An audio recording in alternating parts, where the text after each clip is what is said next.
Pasta. आणि इथं कांदा आणि टमाटो घेतले आणि इथं हे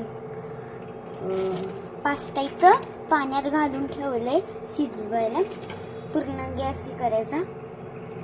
नंतर घेतलेलं हे तेल कडवत ठेवलेलं आहे. आता कांदा टाकायचा.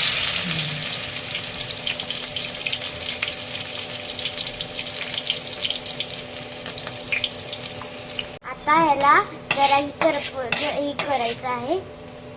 आता टमाटो टाकायचा आहे. आता वरून चिली फ्लेक्स टाकायचा आहे. नाही परत टाकायची चिली फ्लेक्स.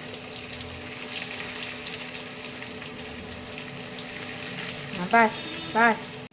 आता आपण टाकायचा आहे मॅगी मसाला.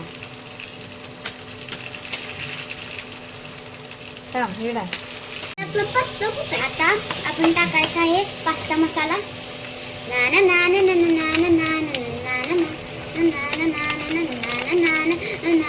पूर्ण टाकायचा आहे.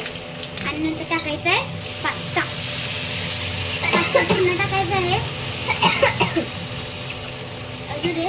परत नंतर आणि टाकायचं. आणि आता बंद करते. बघा किती छान झालं आहे. कोण